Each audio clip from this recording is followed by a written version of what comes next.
Hello friends, once again all of you are welcome on Agla Sam School. Myself Ravi and I'm here with a new chapter of class 8. आप सभी का स्वागत है अगला Sam school पर। आज हम आप सबके लिए लेकर आए हैं क्लास 8 का चैप्टर नंबर 8 बेटा, जिसका नाम है सेल स्ट्रक्चर एंड फंक्शन।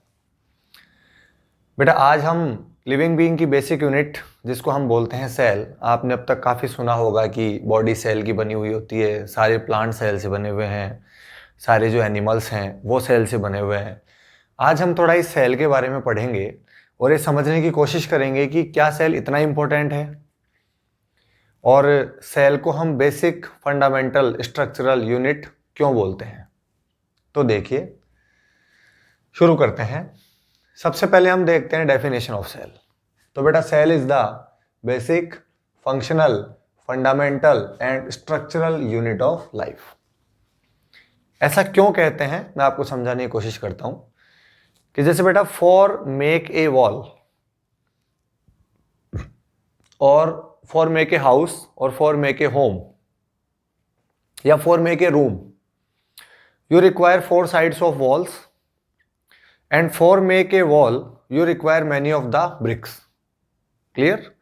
जिस प्रकार से घर बनाने के लिए आपको काफ़ी सारी ब्रिक्स चाहिए होती हैं, एक रूम बनाने के लिए, कोई हाउस बनाने के लिए, कोई शॉप बनाने के लिए आपको काफ़ी सारी ब्रिक्स चाहिए होती हैं और आप 1 बाई 1 उन ब्रिक्स को कनेक्ट करते जाते हैं और आपके सामने पहले वॉल्स तैयार होती हैं, उसके बाद रूम्स तैयार होते हैं, उसके बाद जब आप काफ़ी सारे रूम्स, किचन, लेट बाथ उसमें ऐड कर लेते हैं तो आपके सामने पूरा घर बन करके तैयार हो जाता है। तो हमारे सामने ये बात आई कि brick is the basic unit for formation of a wall we require. अगर हम कोई घर बनाना चाहते हैं, कोई दीवार बनाना चाहते हैं, कोई कमरा बनाना चाहते हैं, तो हमारे लिए जो बेसिक यूनिट रिक्वायर है वो है एक ब्रिक या कोई भी स्टोन पीस ऑफ स्टोन या ब्रिक्स।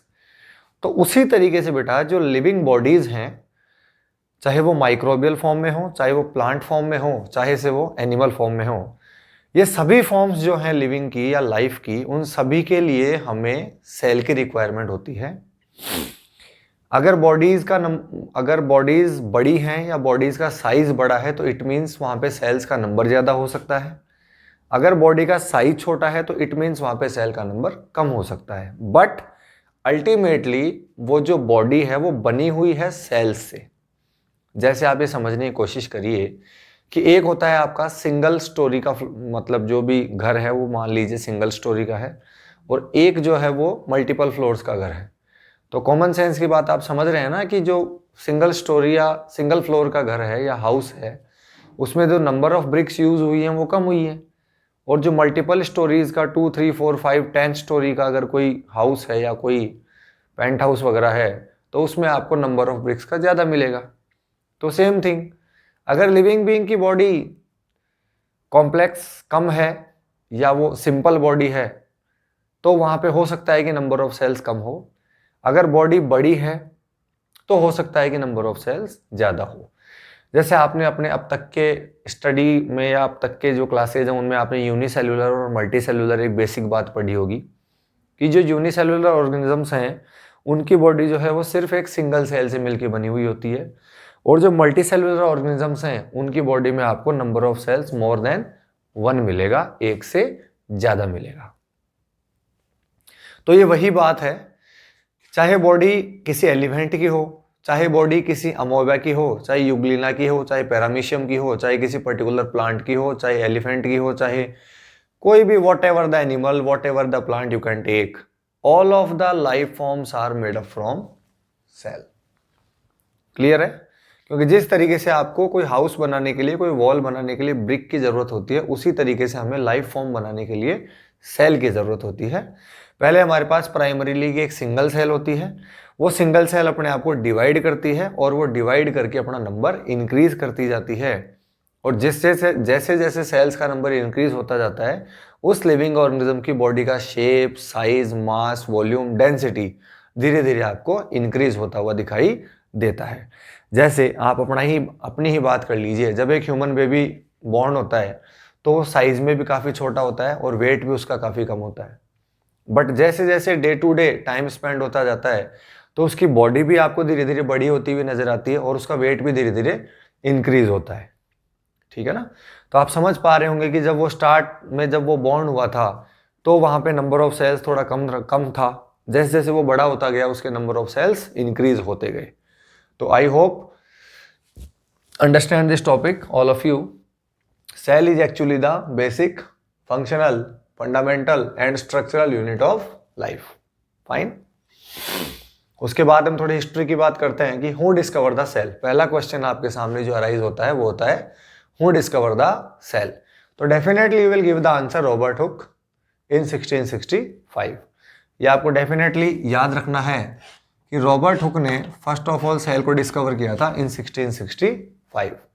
ये जो सेल डिस्कवर हुई थी ये कॉर्क की स्लाइस में हुई थी। कॉर्क जो है वो बेटा प्लांट जो होता है उसके जो ऊपर की कवरिंग होती है उसको हम कॉर्क बोलते हैं, ठीक है ना, जो बाद में जाके बार्क में कन्वर्ट हो जाती है। बार्क आप सभी ने देखा होगा ना, ब्राउनी या ब्लैक जो कवरिंग होती है प्लांट स्टेम के ऊपर, वो उसका जो प्रीवियस फॉर्म होता है वो कॉर्क होता है, ठीक है। तो इसने एक कॉर्क स्लाइस ली और उस कॉर्क स्लाइस को जब इसने माइक्रोस्कोप के नीचे देखा तो इसको वहां पे little little little little rooms दिखाई दिए, ठीक है ना। और सेल का जो मीनिंग होता है वो मतलब भी होता है लिटिल रूम्स, ठीक है ना। सेल वर्ड का जो लैटिन लैंग्वेज में मीनिंग होता है वो होता भी यही है कि लिटिल रूम्स।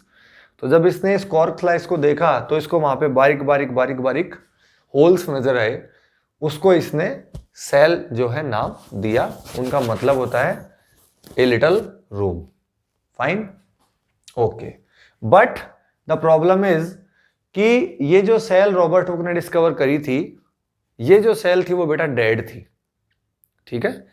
तो अगर आपसे ये पूछा जाए कि हु डिस्कवर द सेल, तो definitely you will give answer Robert Hooke. But if anybody ask you कि who discover first living cell, अगर कोई आपसे पूछे कि पहली जो लिविंग सेल है वो किसने डिस्कवर करी, तो you will give answer Anton von Leeuwenhoek. ये एक साइंटिस्ट थे जिनका नाम है एंटन वॉन ल्यूवेनहॉक और इन्होंने पॉन्ड वाटर में फर्स्ट लिविंग सेल डिस्कवर करी after the 9 years of discovery of first cell. 1665 में जब रॉबर्ट हुक ने पहली सेल डिस्कवर करी, उसके 9 साल बाद 1674 में एंटन वॉन ल्यूवेनहॉक ने फर्स्ट लिविंग सेल डिस्कवर करी। फाइन, दो बातें क्लियर होती है, सेल किसने डिस्कवर करी और फर्स्ट लिविंग सेल किसने डिस्कवर करी, यहां तक की बात हो गई। उसके बाद है कि किसी भी की सेल जो है उसका शेप और साइज कैसा होता है। तो जनरली तो आपको यही मानना है कि generally all cells are spherical in size, but the shape और size of the cell depends on its function, ठीक है। ये आपको टेक्निकली समझना है कि शेप और साइज जो है सेल का वो उसके फंक्शन पर डिपेंड करेगा कि किस टाइप का फंक्शन सेल परफॉर्म कर रही है, ठीक है। जैसे आपकी बॉडी है मल्टी सेल्यूलर है, तो मल्टी सेल्यूलर है तो आपकी बॉडी में जो सेल्स हैं उनका जो टाइप है वो वेरियस काइंड्स के आपके पास सेल्स हैं। जैसे न्यूरॉन है आपके पास जो मैसेजेस को ट्रांसमिट करने का काम करता है, तो वो आपको स्पेरिकल नहीं मिलेगा, ठीक है। या जैसे जो इनवॉल्यूंटरी सेल्स होती हैं बॉडी की जिन पे हमारा कंट्रोल नहीं होता, या ऐसी मसल्स जो हमारे कंट्रोल से काम नहीं करती, उन सेल्स का जो साइज होता है वो भी स्पेरिकल नहीं होता, वो भी लीनियर होता है। जैसे स्केलेटन मसल्स हैं, हैंड्स और फीट्स की जो आपकी मसल्स हैं उनमें जो सेल्स हैं वो भी राउंड नहीं है। तो ये डिपेंड करता है कि सेल का फंक्शन क्या है, ठीक है। तो शेप और size of the cell always depend on its function. तो ये बात आपको ध्यान रखनी है कि सेल का शेप और सेल का साइज हमेशा उसके फंक्शन पे डिपेंड करता है।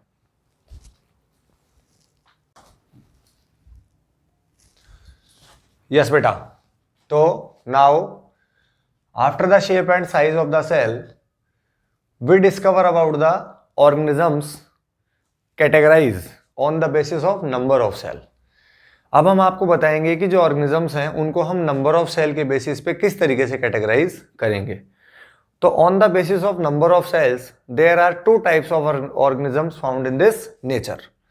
आप इस नेचर में अगर ऑर्गेनिजम्स का टाइप देखेंगे on the basis of the number of cell, तो बेटा you will find there are 2 types of living beings. First you will say unicellular and another you will say multicellular। तो बेटा एक type के organisms वो होंगे जहां पे नंबर ऑफ सेल्स सिर्फ सिंगल होगा या जिनकी बॉडी सिर्फ सिंगल सेल से बनी हुई होगी।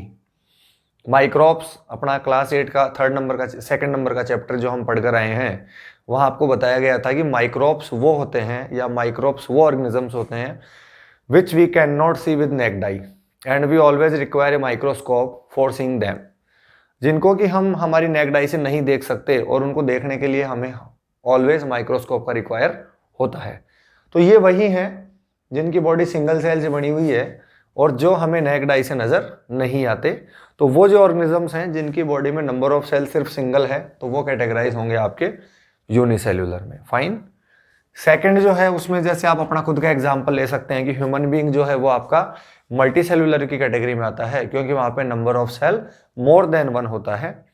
जितने भी ऑर्गेनिजम्स, प्लांट हैं, एनिमल हैं, जो भी आपको नजर आते हैं या जो भी आप देख पाते हैं, उन सब में जो नंबर ऑफ सेल है वो मोर देन 1 है। अगर डिफाइन पूछा जाए तो आप लोग बता देंगे कि इन unicellular category we will categorize the organisms which possess only single cell or their body is made up from only one cell.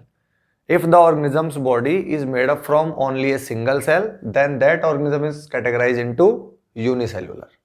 And if the body of any living organism made up from more than one cell, then that type of organism will categorize into multicellular type of organisms. Fine? Okay. उसके बाद हम यहाँ आपको हाथों हाथ एक body organisation का concept भी समझा देते हैं।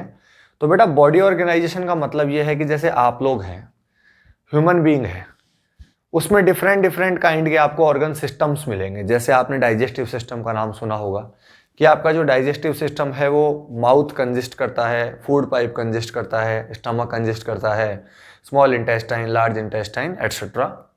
उसी तरीके से जैसे आपके पास सर्कुलेटरी सिस्टम है जिसमें आपके पास हार्ट है, हार्ट की ब्लड वेसल्स हैं, उसके अलावा ब्लड वेसल्स के अलावा कैपिलरीज हैं। जैसे आपका नर्वस सिस्टम है, नर्वस सिस्टम में आपके पास ब्रेन है, उसके फिर बाद मैसेजेस को कैरी करने के लिए आपके पास स्पाइनल कॉर्ड है, और मैसेजेस जो मतलब स्टिमुलेशंस हैं उनको लाने के लिए आपके पास नर्व्स हैं। तो आपने देखा कि आपके पास अलग अलग टाइप के सिस्टम्स हैं जिनमें डिफरेंट डिफरेंट ऑर्गन्स हैं। मतलब जैसे अगर हम सिर्फ डाइजेस्टिव सिस्टम को लें तो डाइजेस्टिव सिस्टम के आपके पास काफ़ी सारे ऑर्गन्स हैं। डाइजेस्टिव सिस्टम अपने आप में एक ऑर्गन सिस्टम है and organ system is consist of organs. जो ऑर्गन सिस्टम होता है वो बना हुआ होता है काफ़ी सारे ऑर्गन्स से। जैसे अगर आप ऑर्गन सिस्टम डाइजेस्टिव सिस्टम की बात करें तो आप देखेंगे कि वहाँ पे माउथ होता है, ईसोफेगस होता है, टीथ होते हैं, टंग होती है, इसके अलावा लीवर होता है, पेनक्रियाज होता है, स्टमक होता है, आपके पास स्मॉल इंटेस्टाइन है, लार्ज इंटेस्टाइन है, एनस है, रेक्टम है, ये सारे पार्ट आप देखेंगे।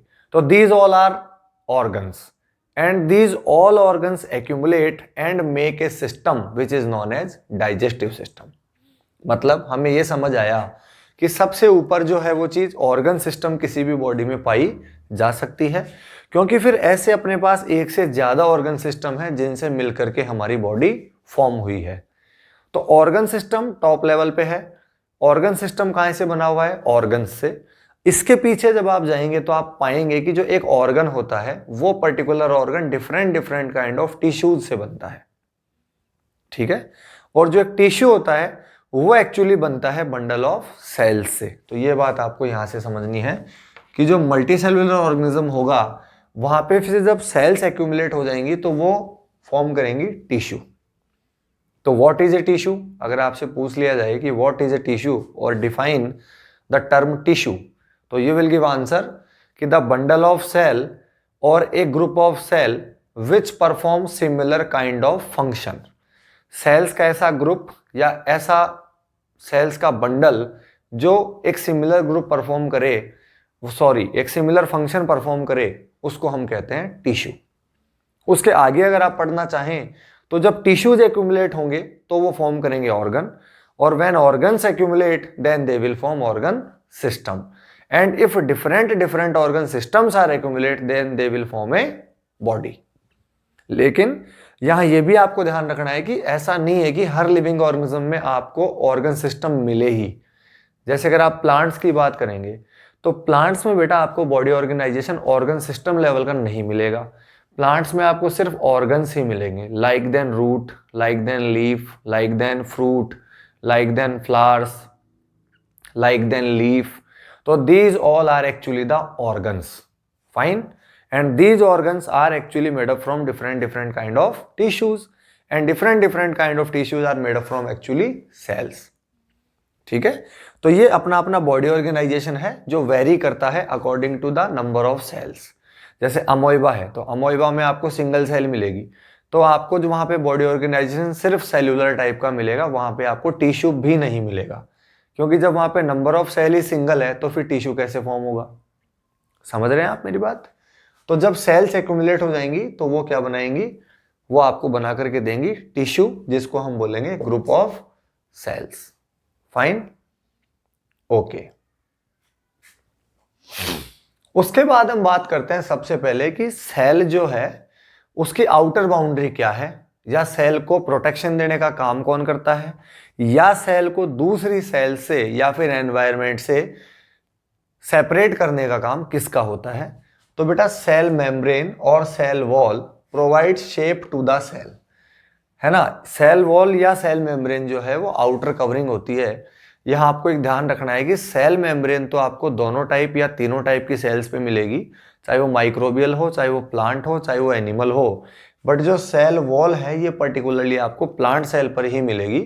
मतलब मेरा कहने का मतलब ये हुआ कि जो सेल वॉल है वो डबल लेयर से कवर होती है, मतलब जो प्लांट सेल है वो डबल लेयर से कवर होती है। इंटरनल लेयर होती है उसकी सेल मेम्ब्रेन, और एक और आउटर लेयर उस पर पाई जाती है जिसको बोलते हैं सेल वॉल।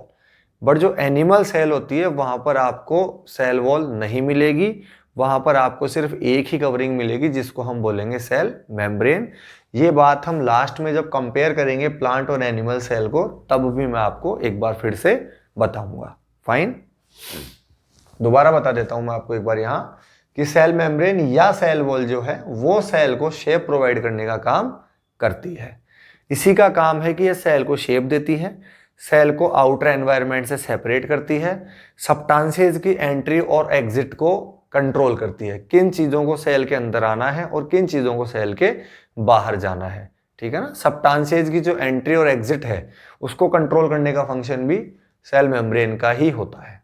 फाइन, आगे बढ़ते हैं।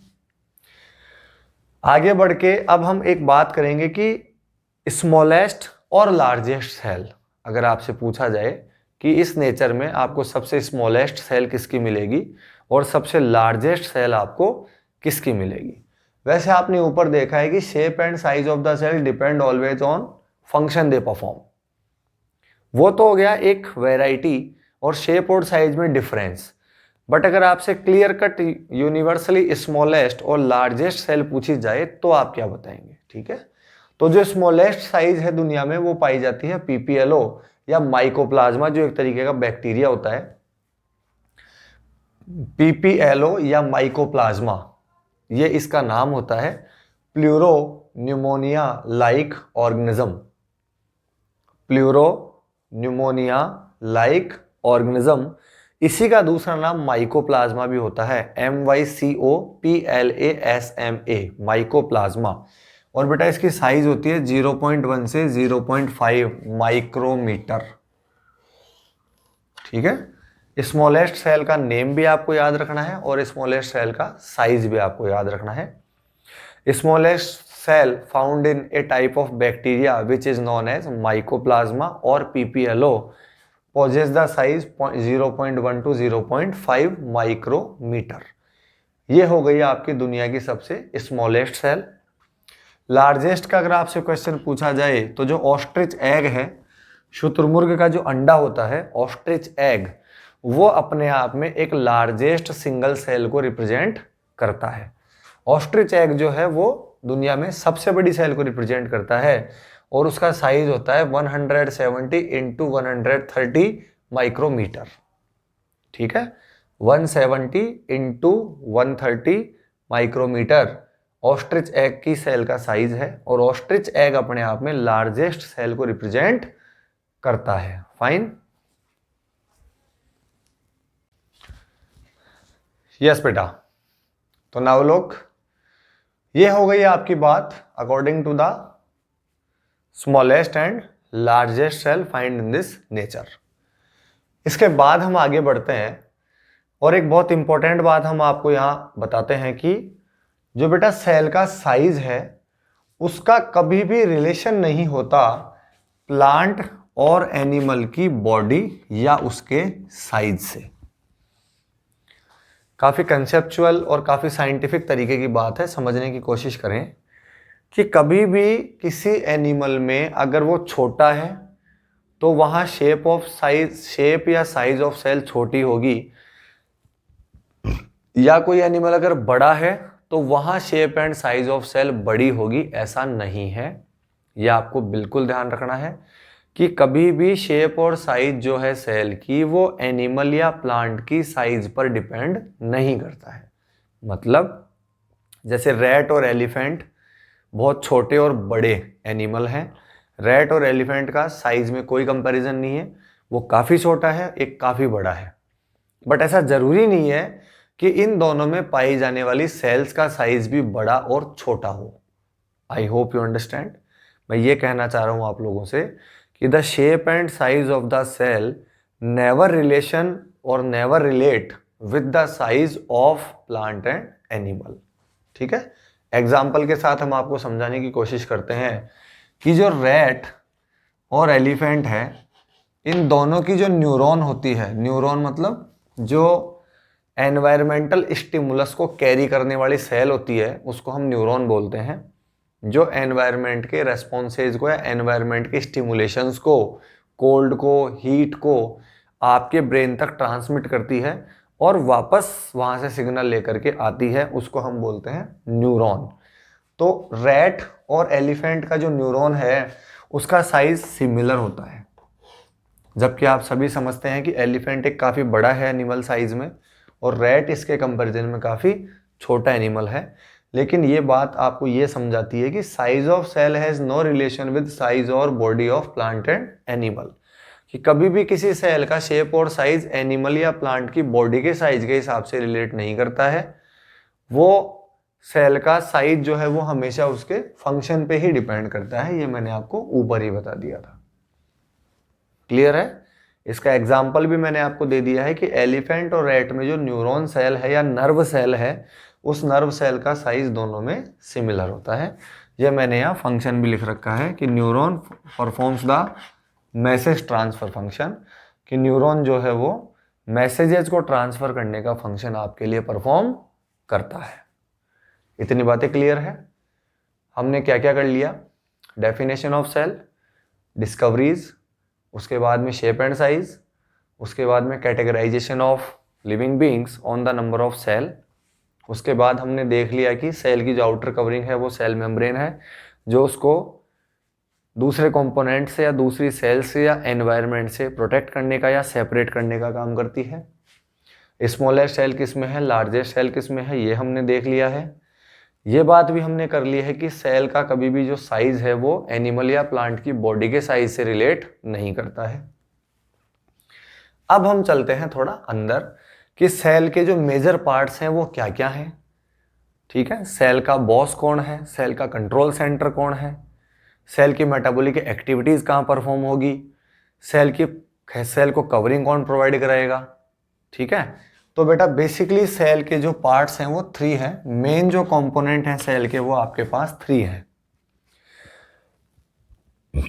There are 3 major components of cell. First, cell membrane, जो मैं आपको ऊपर बता चुका हूं कि outer covering of the cell. यहाँ पे मैंने सेल वॉल इसलिए नहीं लिखा है क्योंकि सेल वॉल आपको सिर्फ प्रिंसिपली प्लांट सेल में ही मिलेगी, सभी सेल्स में नहीं मिलेगी। बट जो सेल मेम्ब्रेन है वो आपको सभी तरीके की सेल्स में मिलेगी, इसलिए हम कवरिंग की फॉर्म में सेल मेम्ब्रेन के नाम का ही यूज करेंगे। उसके बाद सेल मेम्ब्रेन के अंदर एक बेटा जेली लाइक सब्सटेंस भरा हुआ होता है जिसको हम बोलते हैं cytoplasm, which is actually the site of metabolic activities in the cell.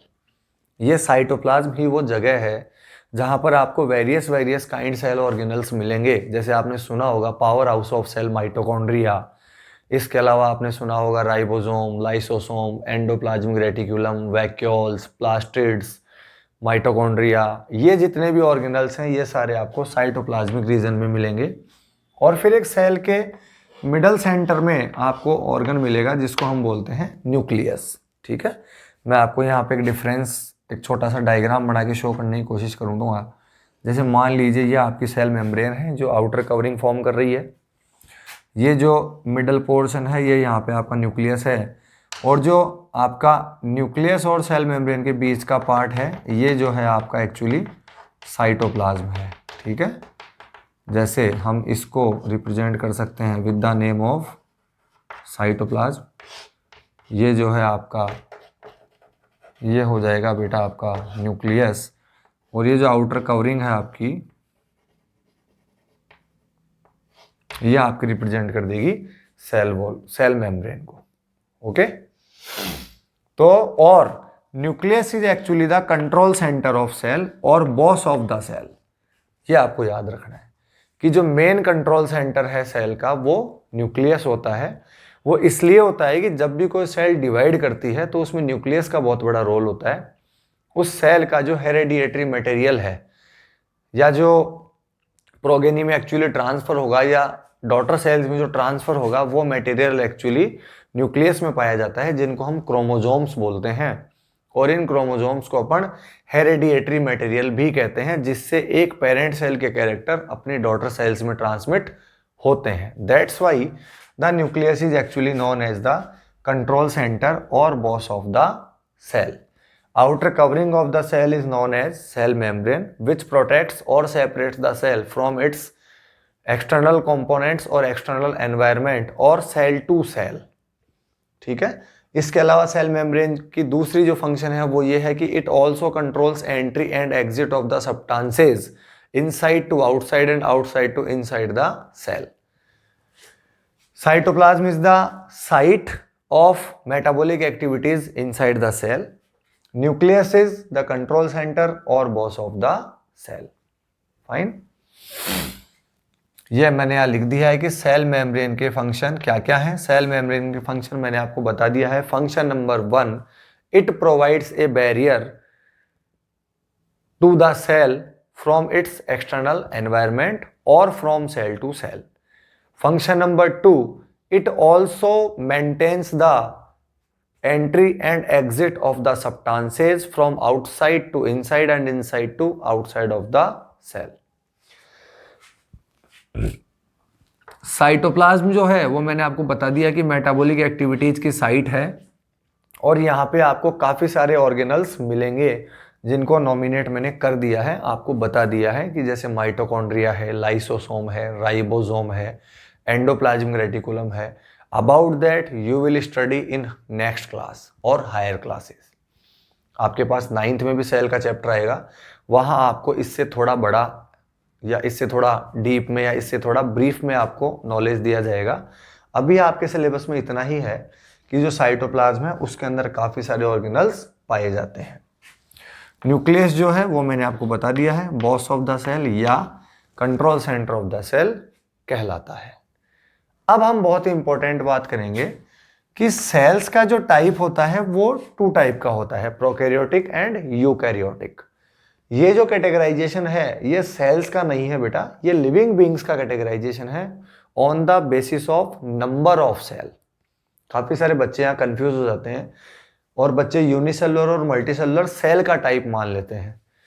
अगर उनसे पूछा जाता है कि give the types of cell तो वो फटाफट से आंसर दे देते हैं सर यूनिसेलुलर और मल्टीसेलुलर। Actually बेटा unicellular and multicellular are not the type of cell. Unicellular and multicellular are actually the type of living beings। Cell का अगर आपसे टाइप पूछा जाए तो आप बताएंगे प्रोकैरियोटिक एंड यूकैरियोटिक। फाइन, अब मैं आपको समझाने की कोशिश करता हूं कि what are actually prokaryotic and eukaryotic. तो बेटा जैसे अभी आपको मैंने साइज के हिसाब से स्मॉलेस्ट सेल बताई बैक्टीरिया और लार्जेस्ट सेल बताई ऑस्ट्रिच एग। तो जहां सेल का साइज काफ़ी छोटा होता है या जनरली अपन यूनिसेलुलर की बात कर लें या बैक्टीरियाज की बात कर लें, तो वहां पे क्या होता है कि जैसे अभी मैंने आपको बताया है कि ये जो न्यूक्लियस है इस न्यूक्लियस को एक न्यूक्लियर मेम्ब्रेन ने कवर कर रखा है। ये जो मेम्ब्रेन है इसको हम बोलते हैं न्यूक्लियर मेम्ब्रेन। न्यूक्लियर मेम्ब्रेन का मतलब हो गया ए membrane which covers the nucleus. और ये जो मेम्ब्रेन है, आप गौर से देखिए कि ये जो न्यूक्लियर मेम्ब्रेन है इसने साइटोप्लाज्मिक रीजन को और न्यूक्लियर रीजन को एक दूसरे से सेपरेट कर रखा है, या यू कैन से कि nuclear membrane always separates the nucleus and cytoplasm. लेकिन बेटा जो काफ़ी छोटी साइज की सेल्स होती हैं उनमें एक्चुअली ये न्यूक्लियर मेम्ब्रेन नहीं पाई जाती है, और वहाँ पे कंप्लीट सेल के अंदर का जो मटेरियल है वो एक दूसरे के साथ एंटेंगल्ड होता है, मिला हुआ होता है। मैं एक बार दोबारा आपको समझाने की कोशिश करता हूँ कि outer boundary of cell is known as cell membrane, no doubt. उसके अंदर का जो जेली लाइक सब्सटेंस है वो मैंने आपको बताया साइटोप्लाज्म, और जो मिडल सेंटर में जो पोर्शन है वो हमने बोला न्यूक्लियस। सेल को कवर कर रखा है सेल मेम्ब्रेन ने, और न्यूक्लियस को कवर कर रखा है न्यूक्लियर मेम्ब्रेन ने। और न्यूक्लियर मेम्ब्रेन का फंक्शन है कि न्यूक्लियस और साइटोप्लाज्म को वो एक दूसरे से अलग रखती हैं। बट जो काफ़ी स्मॉल साइज की सेल्स होती हैं जिनका साइज लगभग ये है, जैसे बैक्टीरियल सेल की हम बात कर सकते हैं कॉमनली, तो वहाँ पर मैं ये कह रहा हूँ कि न्यूक्लियर मेम्ब्रेन एब्सेंट होती है, न्यूक्लियर मेम्ब्रेन वहाँ पर नहीं पाई जाती है। और जब न्यूक्लियर मेम्ब्रेन वहाँ पर नहीं पाई जाएगी तो आपको एक वेल डिफाइंड न्यूक्लियस देखने को नहीं मिलेगा, क्योंकि न्यूक्लियर मेम्ब्रेन के होने की वजह से न्यूक्लियस अपने को अच्छी तरीके से दिखाई देता है जब हम उस सेल को स्टेन करते हैं, कलर डालते हैं। लेकिन in the absence of nuclear membrane you are not able to see a well defined nuclear region due to the absence of nuclear membrane, ठीक है। एंड द न्यूक्लियर मेम्ब्रेन का जो एब्सेंस है उसकी वजह से जो आपका न्यूक्लियस है वो साइटोप्लाज्मिक रीजन के साथ एंटेंगल्ड है, मिक्स है। इस तरीके के न्यूक्लियस को हम एक्चुअली न्यूक्लियोइड बोलते हैं, न्यूक्लियोइड। यहां मैं लिख देता हूं अलग से, न्यूक्लियोइड। वहां पे प्रॉपर न्यूक्लियस आपको नहीं मिलेगा, वहां पर आपको न्यूक्लियोइड मिलेगा। तो अब मैं आता हूं मेरे मेन पॉइंट पे। इस टाइप की सेल को हम प्रोकैरियोटिक सेल बोलते हैं। प्रोकैरियोटिक सेल का मतलब होता है the cell which not have a well defined nucleus और which not possess a nuclear membrane and where the nuclear region and cytoplasmic region are entangled with each other, ठीक है। ऐसी सेल जहां पर न्यूक्लियर मेम्ब्रेन नहीं हो, एक well defined nucleus नहीं हो, और आपको अंदर कंप्लीटली जो प्रोटोप्लाज्म है वो एक दूसरे के साथ मिला हुआ नजर आए। प्रोटोप्लाज्म वर्ड यूज होता है बेटा for the combination of nucleus and cytoplasm, ठीक है। The entire component inside the cell membrane including nucleus and cytoplasm. I am repeating once again, the entire component inside the cell membrane including cytoplasm and nucleus is known as protoplasm, ठीक है। तो जो developed cells होती हैं, multi cellular organisms की cells होती हैं जिनका साइज बड़ा होता है, वहां पर आपको प्रोटोप्लाज्म दो पार्ट में क्लियर कट डिवाइड नजर आता है। एक पार्ट न्यूक्लियस होता है, न्यूक्लियस को सराउंड किया हुआ जो पार्ट होता है वो साइटोप्लाज्म होता है, और साइटोप्लाज्म और न्यूक्लियस को सेपरेट करने के लिए वहां पर आपको एक वेल डिफाइंड न्यूक्लियर मेम्ब्रेन देखने को मिलती है। But in the prokaryotic type of cell you have not seen or you are not able to see a well defined nuclear membrane or a well defined nuclear region. Fine? Okay. Prokaryotic cell का common example होते हैं bacterias या unicellular bacterias. Fine. अच्छा, ये भी आपको ध्यान रखना है कि प्रोकैरियोटिक सेल से बने हुए ऑर्गेनिज्म हमेशा ही यूनिसेल्युलर होंगे, किसी भी मल्टीसेल्युलर ऑर्गेनिज्म में आपको प्रोकैरियोटिक सेल नहीं मिलेगी। ओके, जितने भी ऑर्गेनिजम्स इस दुनिया में प्रोकैरियोटिक सेल से बने हुए हैं वो सभी यूनिसेल्युलर हैं और वो जनरली बैक्टीरियाज हैं। Fine. Now we talk about the eukaryotic cell. तो यूकैरियोटिक सेल का मतलब होता है उसके opposite, a type of cell in which a well defined nuclear region is present and a well defined nucleus is present. ऐसी कोई भी cell जहां पे आपको एक वेल डिफाइंड न्यूक्लियर रीजन मिले, एक वेल डिफाइंड न्यूक्लियर मेम्ब्रेन मिले और साइटोप्लाज्म और न्यूक्लियस एक दूसरे से अलग दिखाई दें, उस टाइप की सेल्स को हम बोलते हैं यूकैरियोटिक। जनरली यूकैरियोटिक सेल से आपको मल्टीसेलुलर ऑर्गेनिजम्स बने हुए मिलेंगे। मतलब जनरली अगर आप मल्टीसेलुलर ऑर्गेनिजम्स की सेल का टाइप पता करेंगे तो मल्टीसेलुलर ऑर्गेनिजम्स की सेल का टाइप आपको यूकैरियोटिक मिलेगा। आप ये कह सकते हैं कि ह्यूमन बीइंग में भी जो सेल का टाइप है वो यूकैरियोटिक है। प्रोटोप्लाज्म में आपको ऑलरेडी बता चुका हूं, the entire component inside the cell membrane including nucleus and cytoplasm. Prokaryotes, eukaryotes, okay. The organism which possess prokaryotic cell, ऐसे ऑर्गेनिजम्स जिनमें आपको प्रोकैरियोटिक सेल मिलेगी उनको हम बोलते हैं प्रोकैरियोट्स, और ऐसे ऑर्गेनिजम्स जिनमें आपको यूकैरियोटिक सेल मिलेगी उनको हम बोलेंगे यूकैरियोट्स। फाइन। उसके बाद है वैक्यूल। ये एक स्टोरिंग ऑर्गन है जो प्लांट सेल का बड़ा होता है, एनिमल सेल का छोटा होता है। सेल के अंदर सेल का जो सैप होता है या सेल का जो मटेरियल है उसको स्टोर करने के लिए वैक्यूल पाया जाता है। वैक्यूल का साइज जनरली प्लांट सेल में लार्ज होता है और एनिमल सेल में स्मॉल होता है। प्लास्टिड कंपोनेंट्स होते हैं या कलर कंपोनेंट्स होते हैं, कलर गिविंग कंपोनेंट्स होते हैं जो सिर्फ आपको प्लांट सेल में ही मिलेंगे, एनिमल सेल में आपको नहीं मिलेंगे। फाइन। ये हम यहाँ पे कंपैरिजन करेंगे जिससे आपको ये बात बहुत अच्छे से समझ में आ जाएगी। इस साइड में मैंने कुछ कैरेक्टरिस्टिक्स लिखे हैं।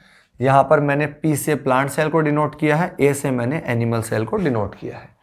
आप सभी को मैंने बताया था कि सेल मेम्ब्रेन जो है वो सभी टाइप की सेल्स में प्रेजेंट होती है, प्लांट में भी और एनिमल में भी। तो आप यहाँ लिख देंगे यस, यहाँ भी आप लिख देंगे यस।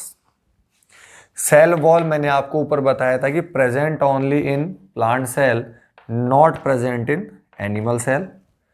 न्यूक्लियस आपको प्लांट सेल में भी मिलेगा और एनिमल सेल में भी मिलेगा, तो आप यहाँ भी लिख देंगे यस, यहाँ भी लिख देंगे यस। ये आपको ध्यान रखना है कि प्लांट सेल का जो न्यूक्लियस है वो आपको सेंटर में नहीं मिलेगा क्योंकि वहाँ पे वैक्यूल का साइज बड़ा होता है, तो वो जो वैक्यूल है वो न्यूक्लियस को थोड़ा साइड में शिफ्ट कर देता है, जबकि एनिमल सेल का जो न्यूक्लियस है वो जनरली आपको सेंट्रल पार्ट में मिलेगा। ठीक है, एनिमल सेल में जो न्यूक्लियस है वो आपको सेंट्रल पार्ट में मिलेगा, जबकि प्लांट सेल में ऐसा नहीं होगा। वैक्यूल जो है वो प्लांट सेल में लार्ज होगा और एनिमल सेल का जो वैक्यूल है वो साइज में स्मॉल होगा। ठीक है, प्लास्टिड्स आपको प्लांट सेल में ही मिलेंगे, एनिमल सेल में आपको प्लास्टिड्स नहीं मिलेंगे। तो ये एक आपका छोटा सा कंपैरिजन है of animal cell and plant cell. मैं एक बार फिर से समझा देता हूँ। सेल मेम्ब्रेन आपको दोनों टाइप की सेल्स में मिलेगी, प्लांट सेल में मिलेगी और एनिमल सेल में भी मिलेगी। Cell wall you will see only in plant cell, not in animal cell. Nucleus you will see both type of cells, control centre दोनों टाइप के सेल्स में पाया जाएगा, प्लांट्स में भी और एनिमल सेल्स में भी। डिफरेंस ये होगा कि एनिमल सेल का जो न्यूक्लियस है वो सेंटर में लोकेटेड होता है और प्लांट सेल का जो न्यूक्लियस है वो आपका सेंटर में लोकेटेड नहीं होता है। रीजन होता है the large size of vacuole. Vacuole या जो स्टोरिंग ऑर्गन है प्लांट सेल का वो बड़ा होता है, एनिमल सेल का छोटा होता है। वैक्यूल प्रेजेंट दोनों में होता है। प्लास्टिड्स जो हैं वो कलर गिविंग कंपोनेंट्स होते हैं जिसकी वजह से आपको प्लांट सेल का साइज ग्रीन या येलो नजर आता है। ठीक है, ये सिर्फ आपको प्रेजेंट होगा प्लांट सेल में, एनिमल सेल में आपको वैक्यूल नहीं मिलेगा। ठीक है, तो ये था आपके लिए comparison of plant and animal cell, और इस तरीके से हमने ये पूरा नॉलेज प्लांट सेल का स्टार्टिंग से लिया और हमने ये समझा कि एक्चुअली सेल क्या होती है। इसी के साथ आपका ये चैप्टर कंप्लीट होता है। Have a good day.